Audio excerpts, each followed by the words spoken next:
For a very long time, our representatives in Washington have used their positions of power to financially benefit themselves in many ways, one of those being the stock market, and we may be seeing that come to an end.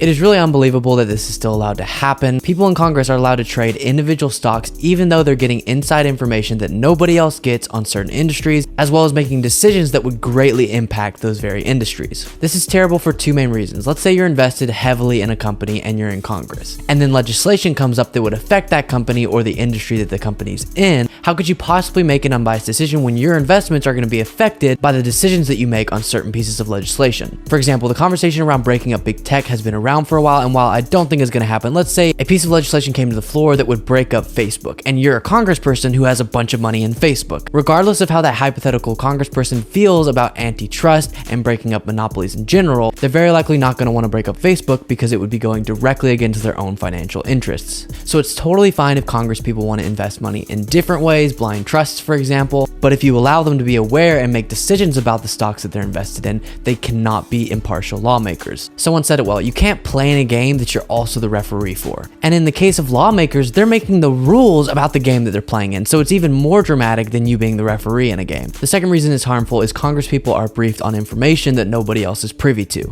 And this undeniably affects their stock trading because when you take a look at their performance in the stock market, it's always way outperforming the average person. This chart is old, but it just very clearly represents what I'm trying to explain. But when you look at recent data, it's very similar. So you can see here that average households don't even outperform the stock market, but then House of Representatives members outperform it by 6%, and then senators outperform it by 12.3%. That is unbelievable. That's more than the Warren Buffett. The people that you think of as experts of the stock market don't even do as good as US senators. And the only reason that you can logically assume is the reason is because they have this inside information that nobody else has. A great example of this is what happened during COVID with a few senators. They got sort of exposed because right after they got a confidential briefing about COVID, they went over to the stock market while they were telling the public it wasn't a big deal, nothing to be concerned about, COVID's not going to hurt the economy that much. That's what they were telling us at this time. Right then, they were selling a bunch of stock, panicking, and then buying stocks that were relevant to a pandemic. Things like cleaning supplies. So they were taking this information they got from their positions as lawmakers and then using it to financially benefit themselves, but not telling the public that they should be prepping for an economic downturn. But some of you might be thinking, in general, why is it a bad thing for congresspeople to get really rich while they're in office? And the reason is it puts the incentives in the wrong place. A lot of lawmakers want to keep running for re-election because if they can stay in office, they're going to get very wealthy. What happens is top of mind for them is lining their pockets instead of trying to benefit their constituents. And let me tell you, they line their pockets good.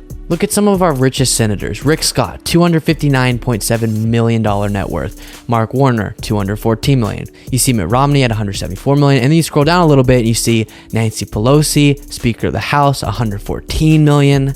So this has put the incentives for our lawmakers in the complete wrong place. They're thinking about how they can become wealthy instead of how they can help their voters. Now, when I say that people try to get into these positions of power to make money, this was perfectly exemplified in the response that Republican Senator Tommy Tuberville gave when he was asked if lawmakers should be banned from trading individual stocks. He called it ridiculous and then said, they might as well start sending robots up here. You can't do anything. I think it would really cut back on the amount of people that would want to come up here and serve. I really do. We don't need that. So there we go. Why the heck would somebody want to be in the Senate if they can't make millions of dollars? That is such a revealing moment for him. And yes, exactly. It would cause a lot of people like you to not want to run for office because there wouldn't be as much wealth to gain. So then hopefully the type of individuals who would run would be doing it because they actually want to help the American people. And to be clear, when you're in the House and the Senate, you have a six-figure salary. So it's not like you're going to be poor. You'll have enough to live a comfortable life. But right now, their $100-something thousand salary is nothing to them. Like you just saw, a lot of them are multi-millionaires and they're getting a lot of that money from their stock trading. So those are the reasons that it's bad. It causes them to not be impartial when voting on certain legislation, as well as causing their incentive structure to be completely wrong. Okay, so people such as progressives have seen these issues and are pushing for a ban of individual stock trading by congresspeople. Back in the Obama years, he pushed for a small tweak that was mainly about increasing transparency, but it literally is not enforced at all, and tons of congresspeople will just completely break the law because you're supposed to report when you trade certain things, but then they just won't do it and they'll do it later, and it just really isn't enforced at all. But if you just did a clear ban, that's pretty easy to enforce. But luckily the conversation has come back up recently thanks to progressives, and to get something like this passed, you're gonna need Nancy Pelosi's support. And at first it wasn't looking good, because here was her initial reaction when she was asked if she would support this type of legislation. Insider just completed a 5-month investigation finding that 49 members of Congress and 182 senior congressional staffers have violated the Stock Act, the insider trading law. I'm wondering if you have any reaction to that, and secondly, should members of Congress and their spouses be banned from trading individual stocks while serving in Congress? No, I don't know to the second one. We have a responsibility to report in the stock, on the stock, but I'm not familiar with that 5-month review, but if people aren't reporting, they should be. Because this is a free market, and we're a free market economy. They should be able to participate in that. I don't know what that was. Her literal title is Speaker of the House, and she's such a bad communicator. What is she even trying to say? Oh, the free market, the free market. But you're regulating it. It's not a free market. You're regulating a market, and then you want to also participate in it. Ugh, just so aggravating. And it definitely wasn't even a surprising reaction, because her husband makes seemingly all or most of their money in the stock market, and we're supposed to believe that the Speaker of the House, who gets all of this classified information, isn't nudging her husband when she gets briefed on some inside information that would affect their investments. Okay, sure. But then she kept getting more and more pressure from members inside her party, both in the House and the Senate, and she seemingly recently just flipped and now supports it. I do believe in the integrity of people in public service. I want the public to have that understanding. We have to do this to deter something that we see as a problem, but it is a confidence issue, and if that's what the members want to do, then that's what we will do. So that's definitely a step forward. At the beginning, she said something about the integrity of the members of Congress, and I've heard a number of people say this who don't support this type of ban. They'll go like, oh, well, I don't want to question the integrity of members of Congress. I believe that all these people will make good, honest decisions. But that's honestly such a dumb point, because even not terrible people are going to have a hard time going against their own financial interests. And so if you have a lot of money invested in things, it's very natural that whenever legislation comes up that would affect those investments, you're going to have that in the back of your head. That's why people like AOC just voluntarily don't do any individual stock trading, because then you avoid altogether any conflict of interest for yourself, as well as any appearance of conflict of interest for your constituents. So now that there's some traction picking up, a number of bills have been proposed to address this.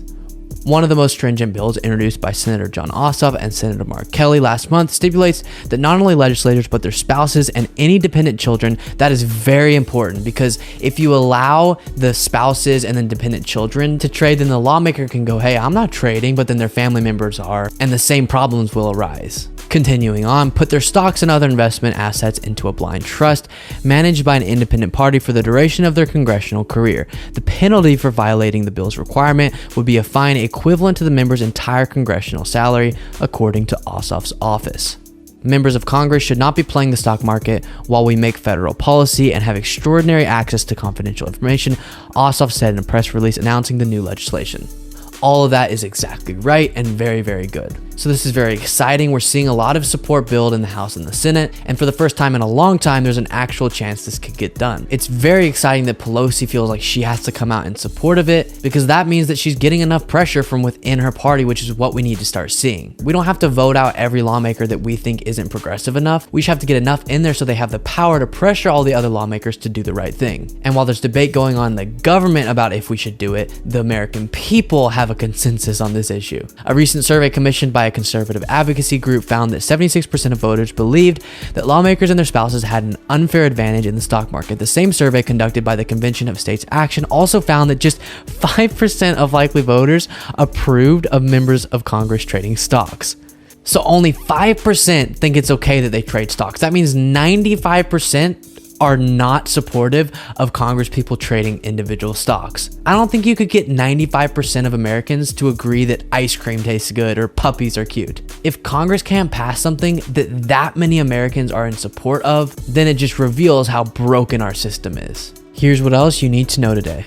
Eminem took a knee during his Super Bowl halftime performance last night in a clear show of solidarity with players such as Colin Kaepernick, who did this to raise awareness and protest police brutality as well as racial inequity in America, which was a notable and strong move for Eminem to take in that environment. Today is Valentine's Day, but it's also, quote, a day without immigrants, where immigrants are protesting by not going to work, school, or buying consumer goods to show the essential role they play in our society.